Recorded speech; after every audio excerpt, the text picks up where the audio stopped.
많은 사람들이 강함을 오해합니다. 큰 소리로 자신을 주장하고 힘으로 상대를 제압하고 세상에 자신의 능력을 증명하려 했습니다. 하지만 진정한 강자는 그렇지 않습니다. 인생은 극적인 반전이 있는 짧은 신화가 아닙니다. 밋밋하고 지난한 장편소설과 같습니다. 매일 아침 일어나 반복되는 일상 속에서 자신과의 싸움을 이어가는 긴 여정입니다. 자신의 강함만을 지나치게 앞세워 매번 힘을 증명하려는 태도는 결국 어떻게 될까요? 더 강력한 힘이나 예상치 못한 운명 앞에서 좌절하고 자멸하기 쉽습니다. 권투링에 올라가 상대를 때려 눕히는 것은 쉽습니다. 하지만 그 순간의 승리가 무슨 의미가 있을까요? 더 강한 상대가 나타나면 또 쓰러집니다. 끝없는 싸움의 연속일 뿐입니다. 진정한 강자는 직접 싸우는 용맹한 병사가 아닙니다. 판을 읽고 흐름을 유연하게 기획하는 전략가입니다. 체스 게임을 생각해보세요. 조를 무작정 앞으로 밀어붙이는 사람은 초보입니다. 고수는 전체 판을 보고 상대의 다음 수를 예측하며 몇 수 앞을 내다봅니다. 인생도 마찬가지입니다. 극단에 치우치지 않는 중용의 자세를 갖추고 외부의 증명이 아닌 내면의 성장에 집중해야 합니다. 이 영상이 도움이 되신다면 구독과 좋아요 부탁드립니다. 그리고 댓글로 여러분이 생각하는 진정한 강함이 무엇인지 나눠주세요. 함께 성장하는 커뮤니티를 만들어가고 싶습니다. 세상은 당신에게 증명을 요구합니다. 학벌을 증명하라. 능력을 증명하라. 성과를 증명하라. 하지만 그 증명의 게임에서 벗어나야 합니다. 당신이 증명해야 할 대상은 세상이 아니라 오직 자기 자신뿐입니다. 어제의 나보다 오늘의 내가 조금이라도 나아졌는가? 이것이 유일한 질문이어야 합니다. 바다를 생각해보세요. 거센 파도가 밀려옵니다. 이때 당신은 어떻게 하시겠습니까? 육체의 강인함을 자랑하며 파도에 맞서 싸우시겠습니까? 그것은 어리석은 태도입니다. 아무리 강한 사람이라도 파도를 이길 수 없습니다. 파도와 싸우면 싸울수록 지칠 뿐입니다. 자연의 힘 앞에서 인간의 힘은 한없이 미약합니다. 사자를 떠올려 보세요. 백수의 왕이라 불리는 사자. 그 중에서도 가장 강한 1인자 수컷 사자는 어떻게 될까요? 젊고 힘센 도전자가 나타나면 싸워야 합니다. 이기면 왕좌를 지키지만 지면 쫓겨납니다. 그리고 대부분은 외로이 죽음을 맞이합니다. 자기 능력만을 뽐내는 것은 일시적인 도파민을 선사할 뿐입니다. 순간의 쾌감, 주변의 박수, 찬사, 하지만 곧 잊힙니다. 다음 강자가 나타나면 당신은 과거의 인물이 됩니다. 지혜로운 자는 파도에 맞서지 않습니다. 파도의 방향을 읽고 그 힘을 이용할 방법을 찾습니다. 서핑을 하는 사람들을 보세요. 그들은 파도와 싸우지 않습니다. 파도를 타고 즐깁니다. 파도의 에너지를 이용해 앞으로 나아갑니다. 에르메스라는 명품 브랜드를 아시나요? 원래 마구를 만드는 회사였습니다. 말에게 씌우는 안장과 고삐를 제작했죠. 하지만 증기기관이 발명되고 자동차가 등장했습니다. 말의 시대가 끝나간 것입니다. 보통의 회사라면 어떻게 했을까요? 더 좋은 마구를 만들려고 애썼을 것입니다. 하지만 에르메스 가문은 달랐습니다. 시대의 흐름을 읽었습니다. 마구 대신 가방을 만들기 시작했습니다. 가죽을 다루는 기술은 그대로 활용하되 제품을 바꾼 것입니다. 그 결과 세계적인 명품 브랜드가 되었습니다. 이것이 진정한 지혜입니다. 싸울 수 없는 흐름에 맞서지 않고 그 흐름을 이용하는 것입니다. 강자는 타인에게 인정받으려 하지 않습니다. 찬사를 기대하지 않습니다. 오직 자신을 믿고 때를 기다리며 힘을 갈고 닦는 과정을 즐깁니다. 주변 사람들이 뭐라 하든 상관없습니다. 성공했다고 칭찬해도 실패했다고 비난해도 흔들리지 않습니다. 왜 그럴까요? 자신만의 기준이 확고하기 때문입니다. 많은 사람들이 타인의 시선에 살아갑니다. SNS에 올린 사진에 좋아요가 몇 개나 눌렸는지 확인합니다. 다른 사람이 자신을 어떻게 평가하는지 신경 씁니다. 같은 나이 또래와 비교하며 조급해합니다. 하지만 이것은 자신의 삶을 사는 것이 아닙니다. 타인의 기준으로 자신을 판단하는 것입니다. 진정한 강자는 오직 과거의 자신과만 비교합니다. 작년의 나보다 올해의 내가 성장했는가? 어제의 나보다 오늘의 내가 나아졌는가? 이것만이 중요합니다. 마라톤을 생각해보세요. 195km를 달리는 긴 여정입니다. 처음 달리는 사람은 다른 주자들을 의식합니다. 저 사람보다 빨리 달려야지. 저 사람한테 지면 안 돼. 하지만 그렇게 달리면 금방 지칩니다. 마라톤의 고수는 오직 자신의 페이스만 지킵니다. 다른 사람이 빨리 달려도 상관없습니다. 자신의 리듬을 유지하며 묵묵히 달립니다.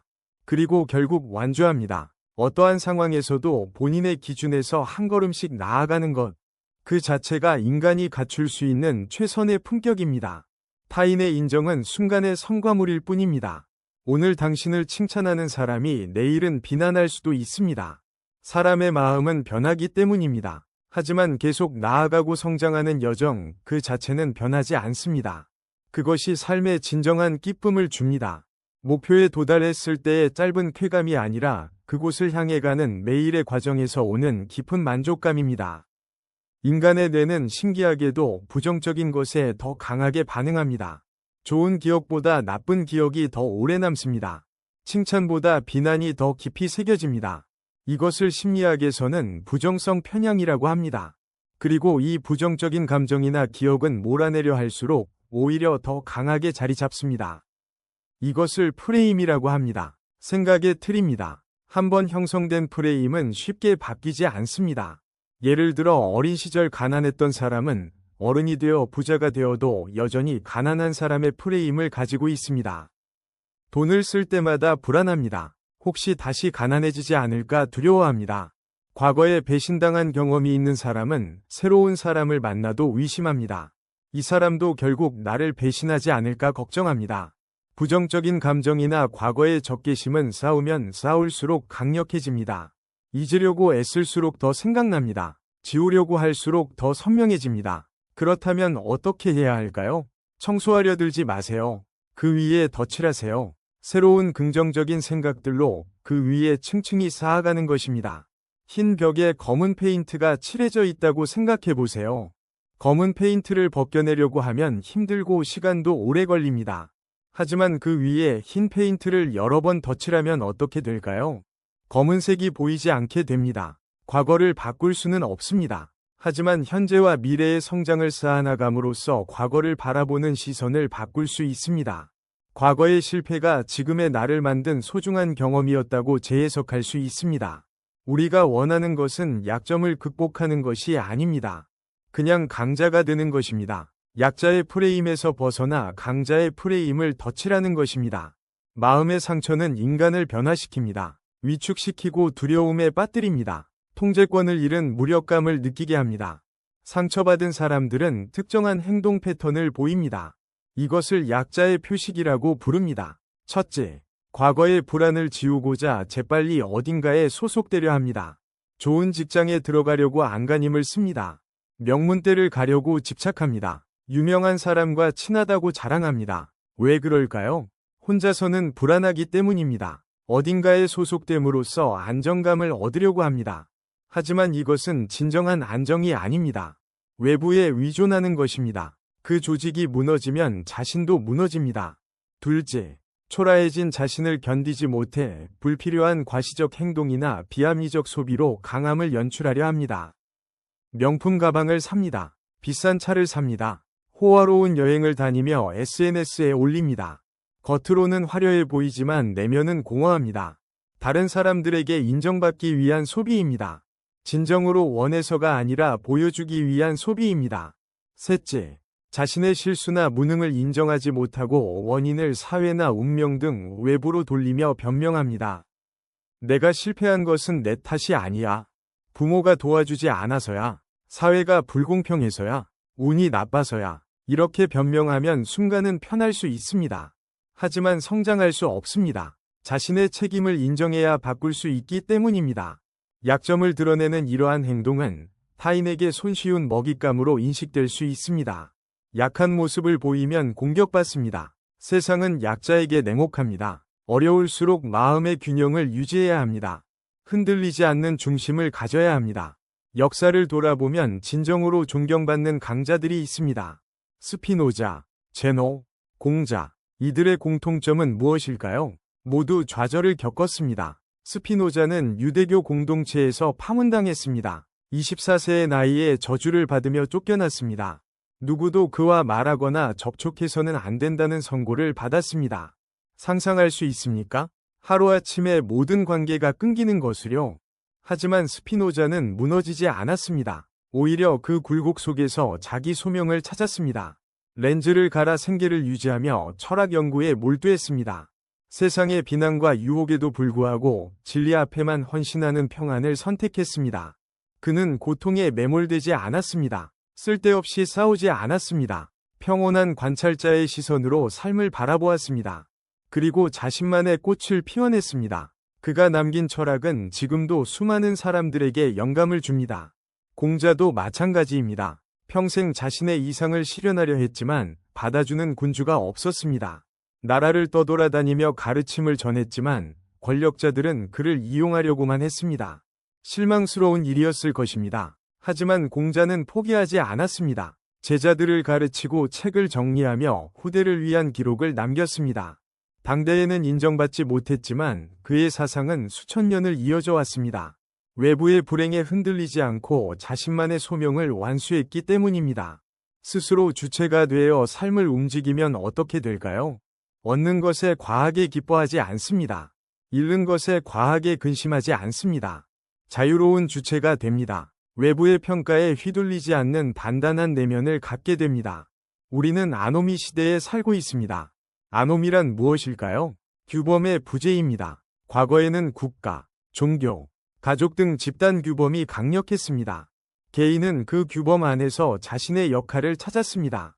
무엇을 해야 하는지 명확했습니다. 하지만 현대 사회는 다릅니다. 집단 규범이 느슨해졌습니다. 개인에게 과도한 자유를 줍니다. 선택의 자유, 표현의 자유, 삶의 자유. 좋은 것 아닌가요? 반드시 그렇지는 않습니다. 너무 많은 자유는 오히려 고립과 허무감을 가져옵니다. 무엇을 해야 할지 모릅니다. 어디로 가야 할지 모릅니다. 나는 누구인가? 왜 사는가? 이런 근본적인 질문 앞에서 답을 찾지 못합니다. 이런 세상에서 진정으로 자유롭기 위해서는 무엇이 필요할까요? 고립을 두려워하지 않으면서도 연대를 구하는 단단한 내력이 필요합니다. 외부의 변화는 통제할 수 없습니다. 경제가 어떻게 돌아갈지, 사회가 어떻게 변할지 예측할 수 없습니다. 하지만 그것을 마주하는 내면의 단단함은 기를 수 있습니다. 어떻게 기를까요? 자신만의 질서와 루틴을 만들고 고수하는 것입니다. 어떤 상황에서도 흔들리지 않고 묵묵히 해야 할 일을 하는 것입니다. 특히 운동이 중요합니다. 매일 같은 시간에 일어나 운동을 하세요. 비가 오든 눈이 오든 변명하지 말고 하세요. 처음에는 힘들 것입니다. 하지만 루틴이 자리 잡으면 삶이 달라집니다. 운동은 단순히 몸을 건강하게 하는 것이 아닙니다. 정신을 단단하게 만듭니다. 규칙적인 루틴은 삶의 질서를 부여합니다. 혼돈 속에서 중심을 잡아줍니다. 이것은 노력의 효용을 믿게 합니다. 내가 노력하면 결과가 나온다는 것을 몸으로 체험하게 됩니다. 삶에 대한 실존 감각을 높여줍니다. 내가 살아있다는 것을 느끼게 합니다.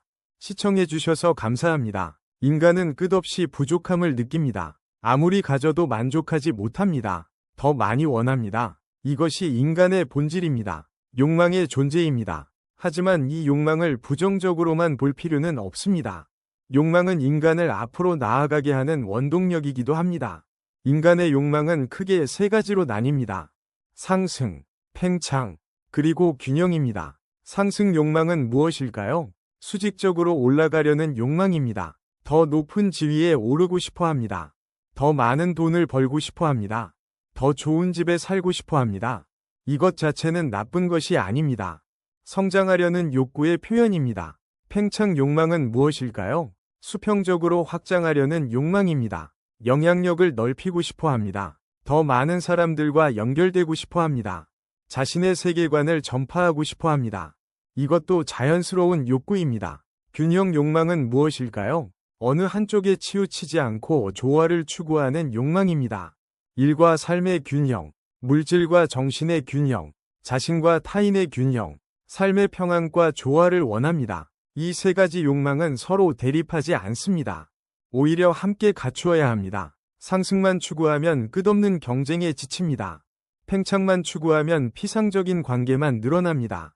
균형만 추구하면 성장이 멈춥니다. 세 가지를 모두 갖추고 조화롭게 발전시켜야 합니다. 그리고 여기서 한 걸음 더 나아가야 합니다. 자기 자신을 돌보는 것에서 시작해 사회에 기여하는 것까지를 목표로 해야 합니다. 처음에는 자신의 생존과 성장에 집중합니다. 당연합니다. 자신이 단단해져야 남을 도울 수 있습니다. 하지만 어느 정도 자리를 잡으면 주변을 돌아봐야 합니다.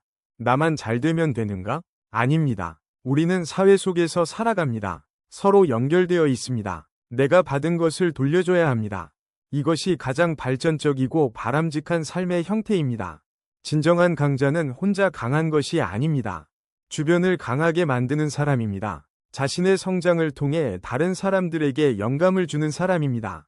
어려운 사람을 도울 수 있는 여유를 가진 사람입니다. 지금까지 8편에 걸쳐 진정한 강자가 되는 법에 대해 이야기했습니다. 외부의 증명이 아닌 내면의 성장에 집중하고 거센 파도에 맞서지 말고 흐름을 이용하며 오직 자신만의 기준을 따르고 약자의 프레임에서 벗어나 강자의 프레임을 덧칠하고 외부의 불행에 흔들리지 않고 소명을 완수하며 단단한 루틴으로 중심을 잡고 3가지 근원적 욕망을 조화롭게 발전시키는 것. 이 모든 것이 진정한 강자가 되는 길입니다. 이 영상이 도움되셨다면 구독 버튼을 꼭 눌러주시고 좋아요와 알림 설정도 부탁드립니다. 그래야 더 많은 성장을 위한 콘텐츠를 여러분께 전해드릴 수 있습니다. 댓글로 여러분의 생각과 경험을 나눠주세요. 함께 성장하는 커뮤니티를 만들어가고 싶습니다. 다시 한번 시청해주셔서 감사합니다. 여러분 모두 진정한 강자가 되시길 진심으로 기원합니다. 세상의 평가가 아닌 자신의 기준으로, 외부의 증명이 아닌 내면의 성장으로, 순간의 승리가 아닌 긴 여정의 완주로 그렇게 자신만의 길을 걸어가시길 바랍니다. 감사합니다.